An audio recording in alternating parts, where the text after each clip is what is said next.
Assalamualaikum warahmatullahi wabarakatuh. Perkenalkan, nama saya Hendra Daniswara. Saya di sini akan menjelaskan tentang SCADA atau Supervisory Control and Data Acquisition. Kelanjutannya, saya akan mematikan webcam saya agar tidak mengganggu apa yang saya jelaskan yang ada di dalam PPT ini.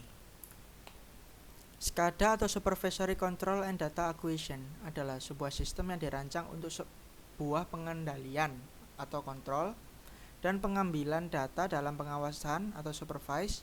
Biasanya SCADA digunakan untuk pengendalian suatu proses pada industri. Simpelnya, SCADA berfungsi untuk memeriksa, mengambil data, dan memprosesnya secara real time. SCADA adalah sistem yang terdiri dari banyak komponen penyusunnya seperti di bawah ini. Yang pertama HMI atau Human Machine Interface, yang kedua MTU atau Master Terminal Unit, yang ketiga RTU atau Remote Terminal Unit, yang di dalamnya ada PLC, yang keempat sistem komunikasi.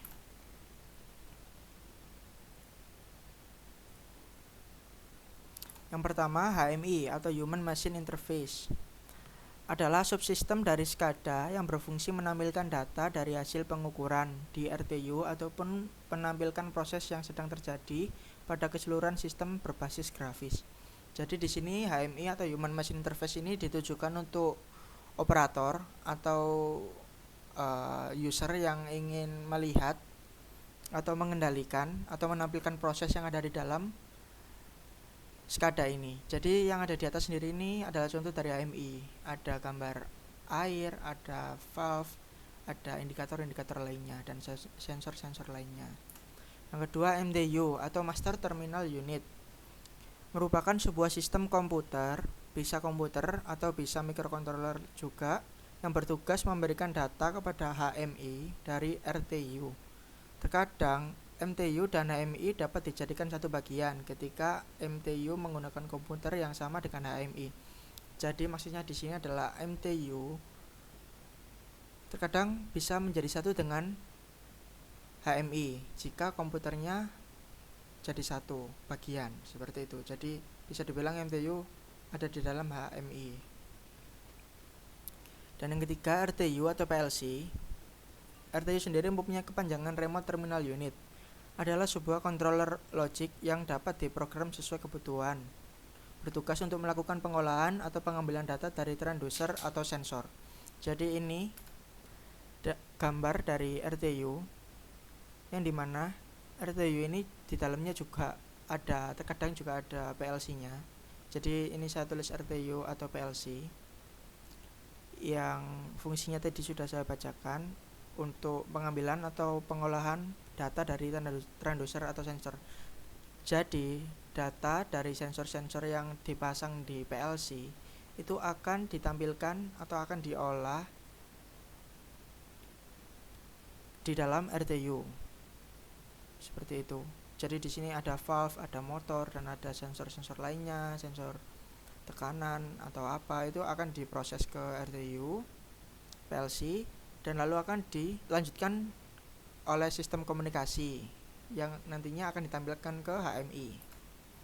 Yang keempat sistem komunikasi. Sistem komunikasi yaitu sebuah cara mengomunikasikan data dari RTU ke MTU. Sistem komunikasi biasanya menggunakan radio. Ada juga yang lebih memilih menggunakan GSM jika radio tidak bisa menjangkau dari RTU yang sangat jauh. Jadi ketika RTU ini sangat jauh dari HMI, dia akan menggunakan GSM radio. Namun jika HMI tidak terlalu jauh dan masih bisa dijangkau oleh radio, maka dia akan menggunakan radio. Kebanyakannya seperti itu. Dan berikut adalah fungsi HMI. Yang pertama monitoring. Monitoring di sini yaitu jika ada sensor atau motor yang bekerja dan sensor tekanan yang bekerja, itu akan dimonitoring secara real time. Jadi ketika air sedang penuh, di lapangan sudah penuh, dan di HMI juga penuh. Seperti itu. Dan yang kedua setting atau set value. Di sini setting atau set value seperti kayak kita menetapkan sebuah nilai di dalam sebuah HMI ke sistem itu.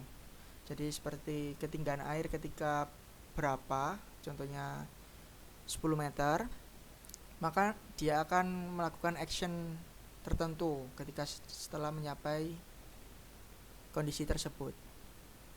Contoh kecilnya seperti itu. Dan yang ketiga adalah action. Action adalah sebuah aksi, yang dimana ini aksi bisa seperti tadi, ketika setting value sudah mencapai ketentuan atau yang telah diatur, maka dia akan melakukan aksi, entah itu aksi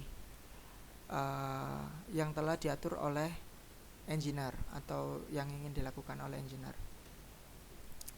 Dan action ini juga bisa sesuai sensor seperti valve atau motor atau yang lain-lain. Jika kita menekan dan memberikan fitur kepada HMI, maka kita akan bisa mengontrol sensor-sensor dari HMI.